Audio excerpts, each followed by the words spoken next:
Hey,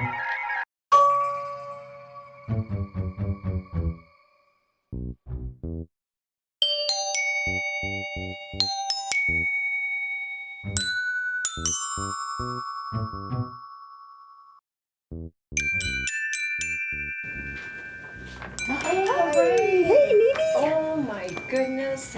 Hey, how are you? Great. I'm so excited to come today. Welcome to the House of Whimsical Terror. It is frightening. Yeah, it is. But So fun at the same time, I hope. Yeah. Oh my gosh, where did all this stuff come from? Well, I made most of it, I think, just All of it. except for the gauze. I didn't make the gauze. But most of it I did make, and I've had a lot of fun over the last few years putting it together. So I'd like to show you some of the stuff that we have over there. All too, right, I would love to see it. Okay. So this all seems to have like a dark tone while everything is bright and cheery. What's going on here? Well, that's why it is whimsical terror. You know, you never know. Around every corner you might be, displeased. What do you call this? This is just an apothecary table, or my version of it. So I have like a head up there with twigs coming out, and I have just collected different kinds of bottles over the years, and skulls and things like that. So it's meant to be, someplace where a mad scientist. Look at these. I mean, some of them look really old. A mad scientist, making his concoctions for good or evil. I'm not really sure. So that's what that is. And then I think, did I show you the pumpkin heads up there? I want to know about this. Oh, my umbrella. I love that. I just love that. I have a few of them around the house. And those came about in the funniest way. One time I had a party with a Japanese theme, and so I had ordered all of these umbrellas. They were just simple paper umbrellas. And then after the party, I put them to use out in my garden over the summer. And they got really beaten up between the winds and the rains and stuff. So at the end of the summer, I thought, well, it's time to trash them. So I was almost throwing it into the trash can, and this idea came to me that if I painted them black, they would look like they were burnt. So I got a bunch of them and painted them black, and so that's the end result. They look like maybe they've been in a house fire or something. Yeah. And so these are what? These are made out of? Just paper mache. You blow up a balloon, and then you, flour, water, and newspaper strips, and then you just paint them in some kind of creepy, scary way. And is that something you'd put on your head, or is it just? In some occasions, my grandsons have used some of them for Halloween costumes, and then they've been retired to just decorations, And I recognize that from a previous party. Didn't you crown someone the king of? That story is that we have a snow queen party every year, and we crown a new snow queen in the family. And the men in the family started to get really, really jealous of that, and my grandson especially, and he was like, well, we should have, a snow king. And I'm like, no, that can't happen. But maybe we could have Halloween king. And so my son and my grandson made that one, and he got to dress up as the Halloween king. And then this one was my first one, and it's my favorite. Oh, I love the green stripes. So what's happening? Over here I made velvet pumpkins, and I'm always looking for ways to do things really inexpensively, and reusing old stuff like old, costume jewelry. And these are just filled, instead of buying filler or something, I just use plastic bags from the grocery store, so I've got a variety of the velvet pumpkins with little doodads to make them look special. Did you dye the gauze, or is that? No, some of them came black, and some of them are white, and some of them are gray. I did use some tea or coffee. You can dip anything like this one here. It's stained with coffee and tea to make it look aged. So this whole room, you not only decorated, but most of the components in here you made. Yeah, Yeah, Oh my goodness. it's just more fun that way. And I encourage anybody just to try it because ideas will come to you. And not all ideas are original to me. Like I look at magazines, I look at other people's art, I look at Pinterest. So I get my inspirations from everywhere. And sometimes you'll get an inspiration, but then when you start making it, it kind of becomes your own. You get other ideas, or you look around the house and see what you've got to add to it and put your own little stamp on it.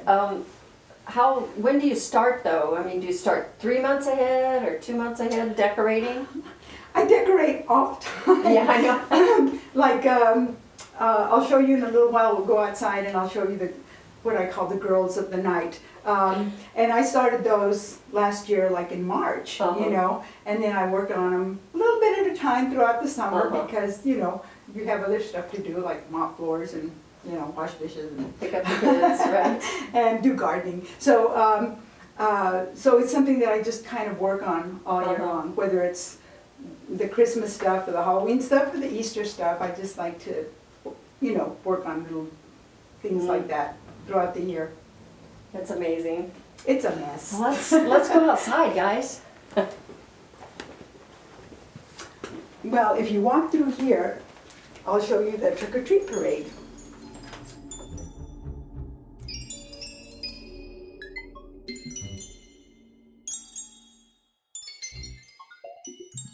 This was something I started about 12 years ago, and I just started making one little creature at a time, and most of them have little fat bellies, and you have to wonder what they've been eating. And it's a mix between kind of ominous looking ones, like the clowns, like who would want to run into that guy on the They're dark all street? so different, and there's so many. And actually I've given away about half of my collection, so this is what's left of them. Is that a little candle, or? No, it's just, this was something that this little guy here and this little guy here. I think I just bought them at a thrift store. So you just saw them. I didn't make them, but although I did make the houses. I made this house and these houses and this house. And then some of these are meant to be something else, but when you repaint them or you embellish them with something else, they can turn into Halloween creepy stuff. So that's nice. the Oh my trick-or-treat goodness. parade. Oh my goodness. Welcome to It's my a- garden. This is a fairy tale. Well, Oh my God. it's one of my favorite spots. I Oh, figure if you have a backyard, you might as well do it up, don't you think? Wow.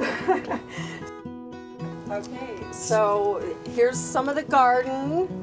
Yeah, I've been working on the garden throughout the summer. So wonderful. Thank you. Peaceful. I like to have, you know, purpley stuff along with lime green stuff, and of course mums and marigolds and these wonderful sunflowers that are coming up over here. And pomegranate. Oh yeah, so all these kind of say fall, at least fall in Tucson. Maybe not fall in Vermont, but it's the closest I can get to it over here. And I like having little things that kind of surprise you in my garden, like this Aztec calendar has a history of over 54 years. My mom made it for us when we had our junior-senior prom back in 1969. So I've lugged it around with me to every single house. It is so wonderful. And it just reminds me of her. So I love having that. absolutely. And then over here to the right, we have the wonderful Dark Ladies of the Night. And so this was my latest project. I worked on this over the summer. I smell gingerbread. That's kind of scary. It is kind of scary, but hopefully we're all here to protect them. And I'm not sure if these ladies are really good or bad, but So you made, I know you've arranged this, but you made these yeah, girls? again, it's just paper mache and clay. I started out with smaller balloons and paper mache them, and then put a layer of clay to give them a little bit more depth and definition, and then just paint, you know. And I made their bodies out of PVC pipe and chicken wire, and got to dress them up in some of my old clothes. Yeah, and they all have, like, they look like maybe they were based on someone you know, or did they just end up like that? You know, I'm not as that good of an artist that I could just say, oh, I'm going to make one that looks like Neenie, although I wish I could. So when I was working on them, and they sort of came to life with paint, they started to look like different people to me. Some look like my nieces, and then some look like my sisters, and one looks like me. Or so I thought, you know. And these are little graveyards of the children that got eaten or something? Again, that's what I'm thinking. It's that whimsical terror thing. I'm not going to divulge too much. You have to put your own thoughts into it. Yeah. But yeah, that could have happened because they look full and satisfied. And did you find these shoes at thrift stores, or these are from family members? You know, some of them look pretty old and authentic. These right here are mine. I have pictures of me wearing both of these. Oh. These still smell like pee. You know, I guess I was getting potty trained back then. Oh, I swear they do. I don't know. Yeah, you don't want to know. But there is that faint. It is getting fainter by the year, but yeah, other shoes that I collected along the way, I got from little thrift stores, and then these are little fairies or gremlin. What do you call these little or what? That's their babies, you know. Oh. They had babies. They're not going to get eaten though. No, well, we don't know that for sure, but I don't think so. They don't look that tasty. How long did it? This girl is wearing a little necklace of shoes. I don't know where she got them. I love that. You'd have to ask her. That could be a trend. Oh, shoes for necklaces. How long did it take you to make the girls? Well, I started working on them in March, and then by August, I guess I was finished. So, like I said earlier, you know, it's just something that I start, and like at first I thought, oh, I'm just going to make these, that one, and that one. I was going to make 3. And then I was sort of pleased with the way they came out, and I thought, well, no, I think maybe a couple more. So sometimes I think a project is going to take so long, but you know, it turns into something else. So I worked on them for a few months, but it's hard to say as far as hours because it's 2 hours this day and 6 hours another day, and then I don't work on it for 2 weeks. So where do you have a workshop or? I used to. I have a little room, back bedroom that I have my little craft supplies, and I got my TV and my soda pop and stuff. Do they have names? That one's Coco, and that one's Eugenia, and the other ones don't.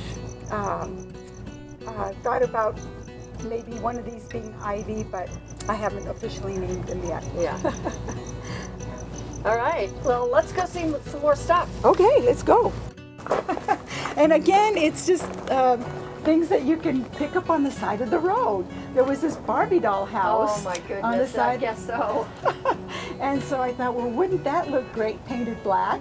And that's what that is. And it was caused quite a sensation at the party because everybody thought it looked like a great haunted house. It does. And the perfect placement. I know, it's just perfect. And then the other thing that I wanted to show you over here, you might check this out. I have several of these. They're desert spoons. And one time, from what plant? The plant is. It's the one that's in the front that my aunt brought from Mexico City. Oh, that story, yeah. And so when the original plant died, I was trying to dig it out, and I noticed all these spoons were, you know, this was just a spear from it. And so I pulled it off, and again, as I'm throwing it in the trash, I'm like, wait, we can do something with it. So for practically nothing, I made all these little creepy creatures. Oh my goodness, I didn't notice these the other night. And these have had their better days when they were brand new. They were had more glitter on them and crepe paper ruffles and stuff like that. Yeah, So- it reminds me of the devil's claws. Yeah. We would go, because we had those gourds in San Pedro Valley. And what would you do with them? We'd spray paint them gold, or Oh, yeah. and make a wreath. Or, everybody had a dozen. Those are beautiful too. Yeah, it's amazing the things that you can look around in nature and make a little something special out of them. So that's that.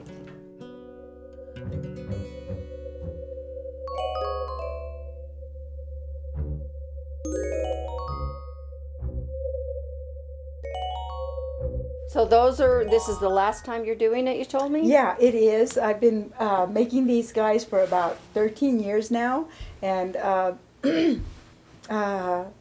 it's time to start giving them away. I have given, this is actually probably half of the original collection. I have given them away as the years have gone by, but then I always make more. So this is the first year I didn't make any more new ones, and I've got some takers lined up for him. So nieces and grandsons and my own sons are interested in taking a few of them.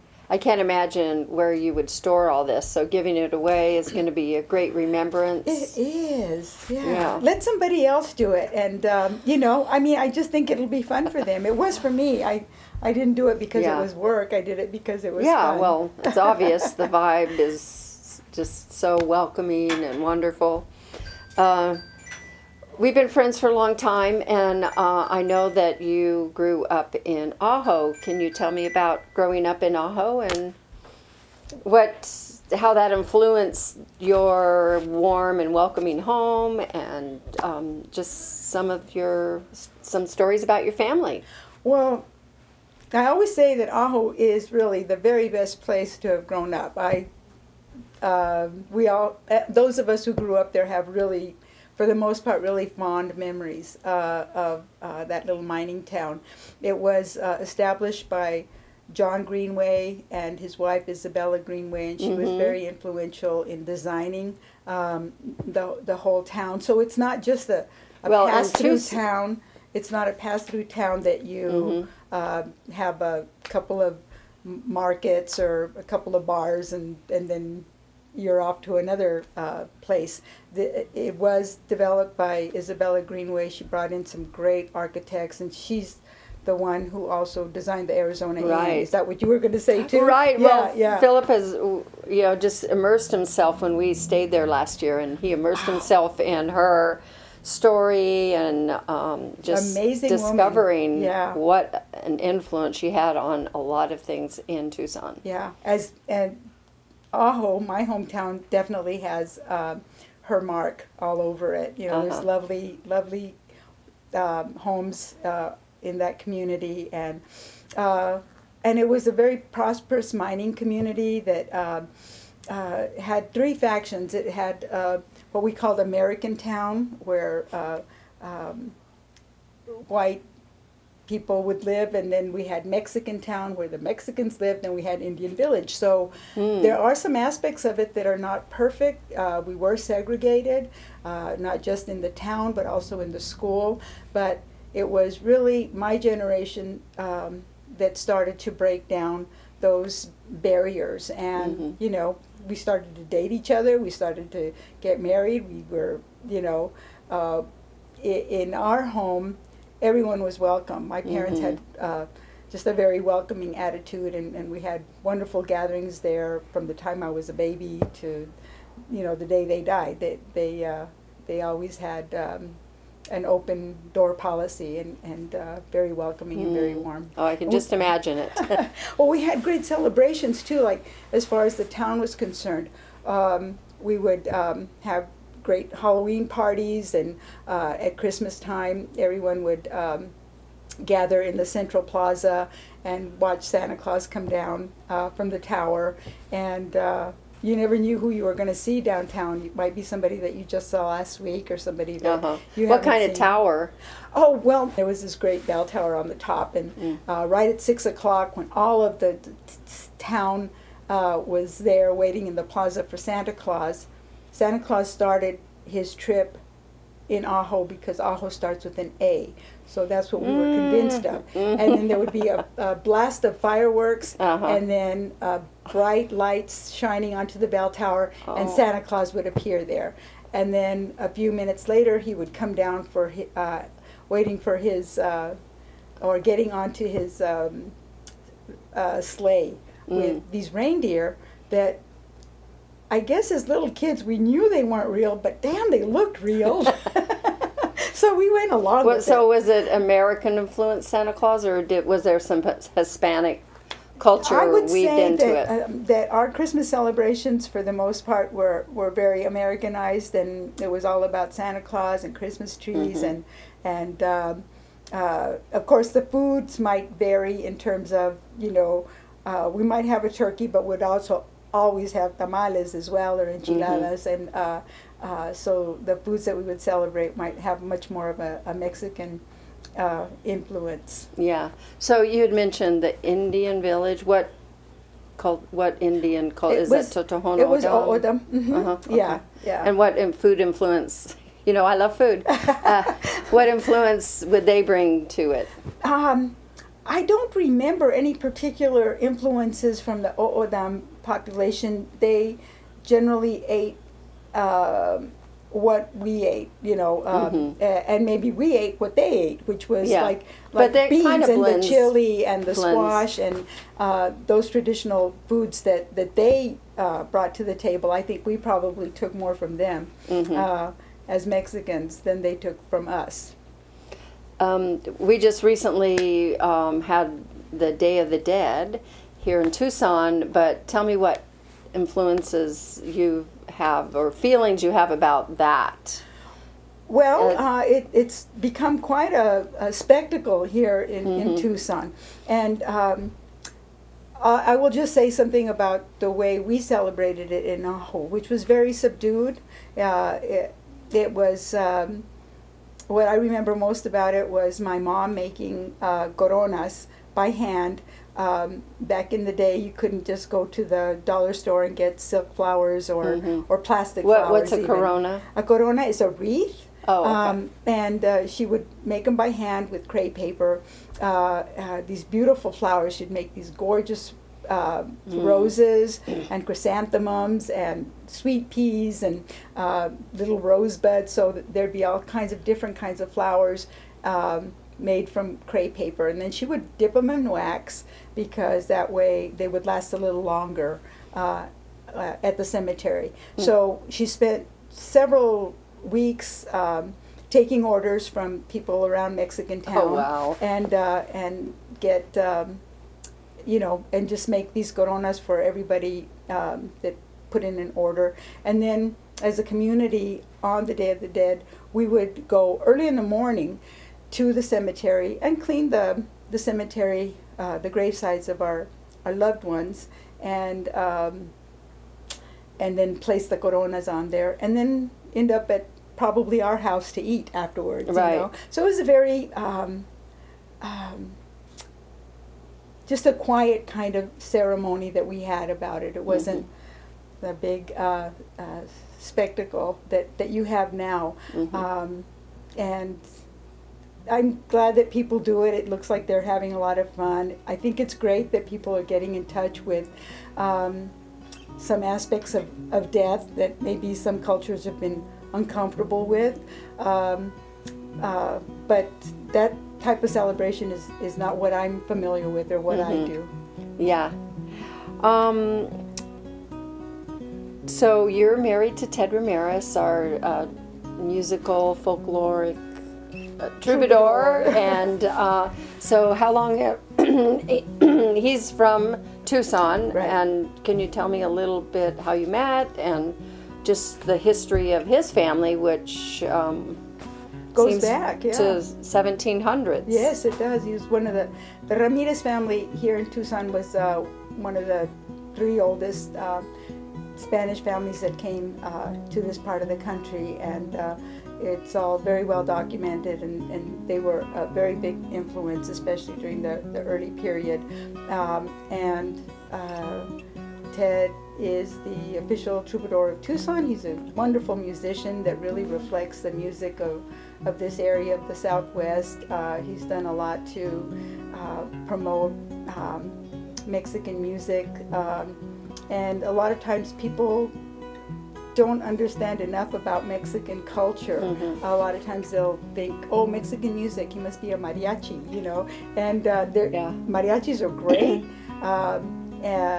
but there are so many other different kinds of music, and he's done a deep dive all his life, really, and to study the history of the Southwest and Mexico, and so he's very knowledgeable about our history, and he incorporates that in into some his of the songs, performances. right? Yeah. So I grew up in the Southwest and in San Manuel, and we were all blended. We didn't have any segregation or anything like that.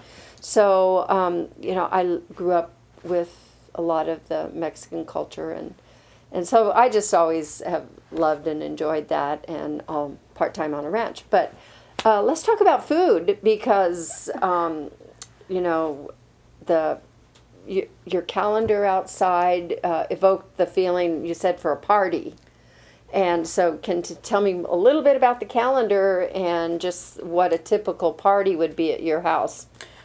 Well, the everyday practices of tortillas, I want to get to that. well, the Aztec calendar reminds me of why my mom made it. She made it for our junior-senior prom. I was the prom chairman, and so she was this amazing helper for all of us. And we met at my house almost every single night. The whole senior class would come over to my house after school, and we'd work for 2 or 3 hours on decorations for this junior prom that we were going to have. And the theme of it was a Mexican theme. And so we made hundreds and hundreds of beautiful flowers out of beautiful crepe paper, out of every single color.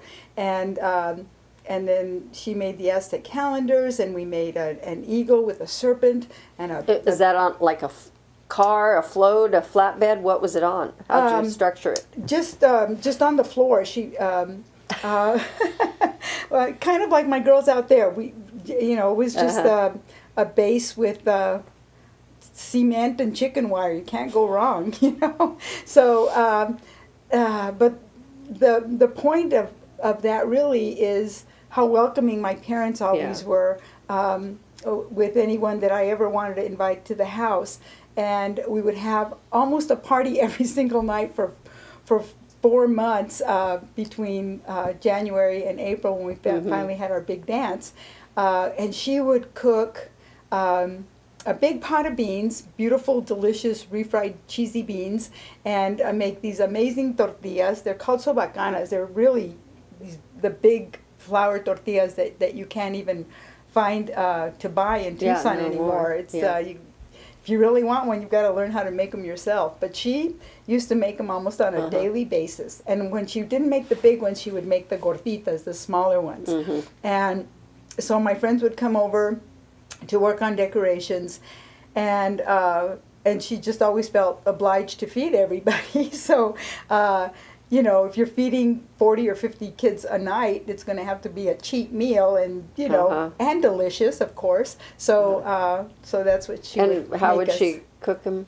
Well, of course the beans could just be cooked on the stove, but the tortillas, if you want them to be really, really good, you have to make them on a mesquite fire.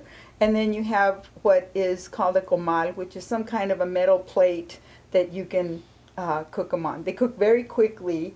The cooking part is the easy part and the fast part, but making the dough and then stretching them out, that takes and a certain amount of skill. And she was just an expert to make them that big. Yeah.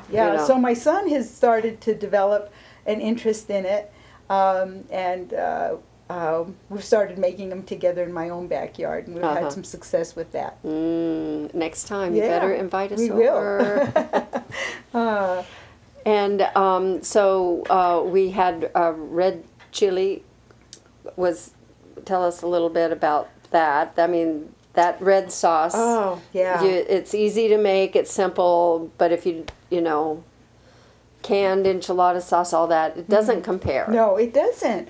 And none of these recipes, I think the ones that I'm familiar with and that I make quite often, it's not that they take special skills or you need, special supplies or anything like that, or a really magnificent kitchen or anything like that. It's just learning a recipe and then doing it over and over again, maybe perfecting it here and there. But the red chili is just essential. I mean, most of us that are of Mexican descent, it's like we have to have a certain amount of red chili every week. It's just important for us. Yeah. So it's a process, and a lot of times when you're going to make a lot of it, like how I did for the party, I do it in stages, and I'm not afraid to ask for help either. I had two of my beautiful nieces come over, and we just spent like an hour or more just cleaning the pods. I mean, that's the first step, and then we boiled the pods, and then we sautéed them, and then we blended them, and then on another day I made the roasts, and on another day, after they had cooled in the refrigerator for 24 hours, then I cut up the meat. So if you take it all on at last minute, it might not come out that great. But if you do a little bit at a time, especially if you're doing it to feed a lot of people, it's better if you space it out. And it's the pleasure of doing it with someone you love, It's really nice for that companionship of sitting with my beautiful nieces and having them help me and catching up with their lives and and giving people a part in it, because it's their great chili too. It's not just their tias that they help make it. Such a great memory they're going to have. I hope so. Yeah. So if you wanted to tell anyone about Tucson, what would you say about coming to Tucson? I think Tucson is a beautiful place, and I hope that we do a little bit more to preserve its original beauty. I am interested in that, but it does have so much to offer. And it's not necessarily a strip mall on Speedway that attracts me, but if you just drive in any direction, 30 minutes in this direction or that direction, you can be in a completely different natural environment. So what I love the most about Tucson really is the perfectly beautiful natural environment that we have. We have nature treats here almost every single day.